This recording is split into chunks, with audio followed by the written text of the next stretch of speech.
Bonjour à tous, bienvenue, c'est Angie. On se retrouve pour découvrir un nouvel oracle. Il s'agit de l'oracle de l'union entre ciel et terre de Venusia Starchild avec des illustrations de Coralie Montponté. Alors c'est parti, on va aller voir l'ensemble des cartes, le livret, et comme d'habitude j'irai chercher un message à la fin de la vidéo. Ouvre-toi à la multidimensionnalité de ton être. C'est à travers ton cœur que tu peux te réunifier et incarner pleinement qui tu es. Cet oracle a été créé avec l'intention d'être un allié sur ton chemin de reconnexion à toi-même. Chaque carte est porteuse de deux guidances. Le message terrestre t'apporte les enseignements des êtres de notre terre sacrée. Il éclaire tes questionnements sur ta vie quotidienne, tes relations, ton travail, ta santé. Le message céleste t'est donné par les êtres qui peuplent le monde d'en haut. Ceci t'encourage dans l'exploration de ton univers intérieur et dans ta connexion au plan supérieur. Un pont se crée pour toi entre la terre et le ciel, ose t'y engager. Donc le coffret contient un livret de 248 pages en couleur, 44 cartes et un petit sac satiné. Alors on va aller voir ça tout de suite. Donc c'est un boîtier cloche comme vous pouvez le voir, violet. On est toujours dans les mêmes tons. Voilà. Donc le livret couleur. On va y revenir tout de suite. Je vous montre un petit peu déjà les cartes avant de faire la review.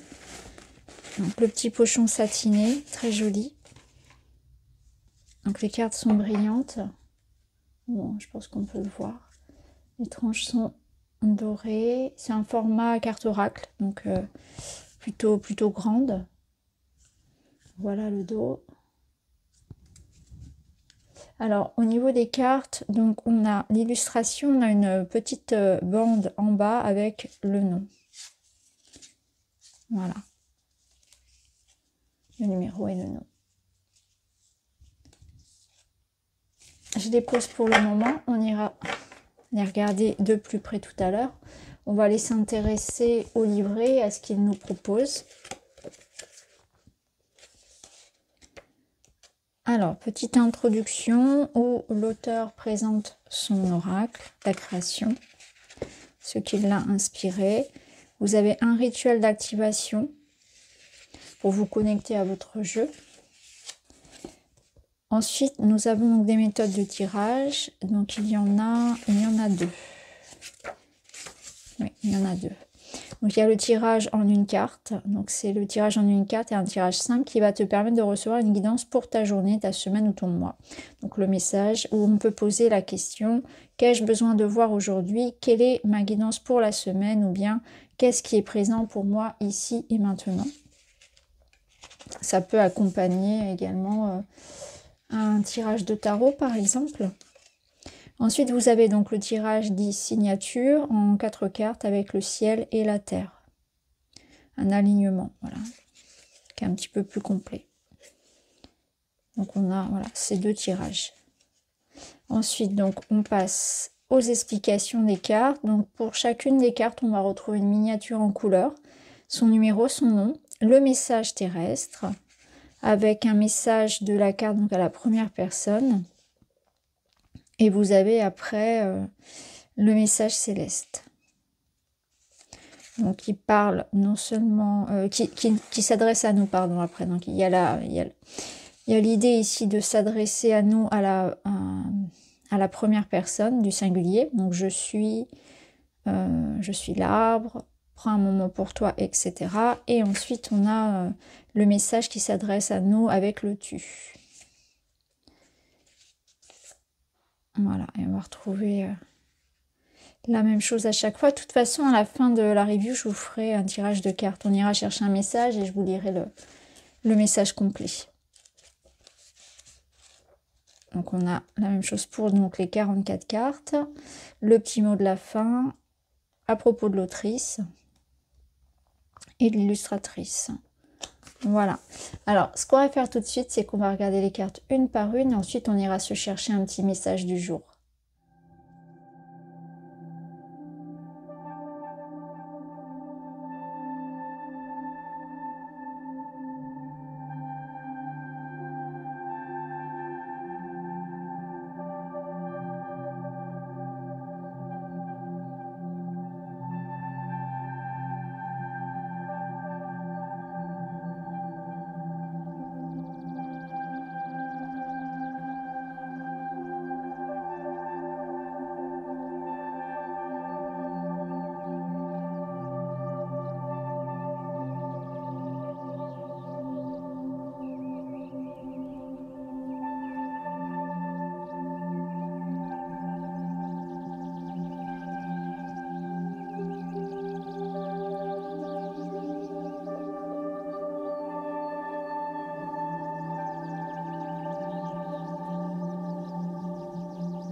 Voilà, alors ce qu'on va faire maintenant, c'est que je vais les mélanger.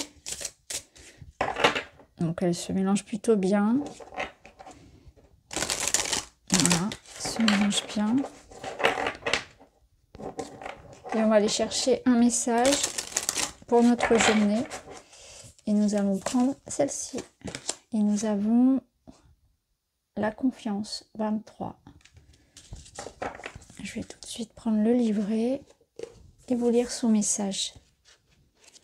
Alors, je vais peut-être pas tout vous lire parce que le message est quand même assez long, je vous montre. Il y a énormément de texte. Vous voyez, vous avez par exemple ici, donc pour le message terrestre, vous avez tout ça, 2 pages et demie. Et pour le message céleste, vous avez pareil, vous avez énormément de texte. Donc, je vais vous lire un élément principal. Aujourd'hui, je voudrais te rappeler une vérité très simple. Après l'hiver, vient toujours le printemps. Es-tu anxieux de ne pas savoir de quoi demain sera fait? Es-tu paralysé par la peur de manquer? Es-tu tétanisé à l'idée de te voir laisser porter, de te voir laisser porter ta voix? Toutes tes peurs, toutes tes angoisses, tout ce qui te paralyse en ce moment est voué à s'effriter. Quoi que tu fasses, quelles que soient tes peurs, tout ce qui te questionne en ce moment, tout ce qui t'inquiète et t'angoisse ne restera pas. Alors garde espoir, car des jours meilleurs arrivent, car lentement, doucement, la neige va fondre. Le sol va se réchauffer et la vie va fleurir à nouveau. Tu n'as pas besoin de t'inquiéter, tu n'as même rien à faire pour que cette vie revienne, pour qu'à nouveau des jours plus ensoleillés et plus chauds se manifestent. Et ensuite, donc là c'était le message de la terre, message terrestre, maintenant le message céleste. Rappelle-toi, belle âme, que même lorsque tu crois ne rien savoir, tu sais tout. Il est normal de ne pas avoir accès à toute l'information sur ce plan d'incarnation, car cela fait partie du jeu que d'oublier pendant un temps la vérité de qui tu es. C'est ce jeu auquel tu es venu prendre part. Prends quelques secondes pour imaginer. Tu décides de jouer à un jeu de société entre amis, vous le choisissez ensemble et lorsque tu l'ouvres, c'est un jeu totalement différent qui est face à toi. Tu seras un petit peu surpris et peut-être même déçu, n'est-ce pas? C'est la même chose ici. Le jeu auquel tu es venu jouer sur Terre est celui du voile de l'oubli. Tu es venu jouer à oublier qui tu es, afin de doucement et lentement t'en souvenir à un moment donné de ton processus d'incarnation. Alors même si tu ne le sais pas, même si tu es perdu, même si plus rien n'a de sens, et que tu ne comprends pas où tu t'en vas, reste en confiance. Dans cette confiance absolue que ton âme, elle sait. Que tu as toi-même choisi avant de t'incarner quels seraient les protagonistes dans ton jeu, quelles situations tu allais rencontrer, quels obstacles tu allais surmonter. Voilà les amis, un extrait donc du livret donc de l'oracle de l'union entre ciel et terre. N'hésitez pas à me dire en commentaire ce que vous en pensez. Je vous remercie d'avoir regardé, je vous embrasse et je vous dis à très vite.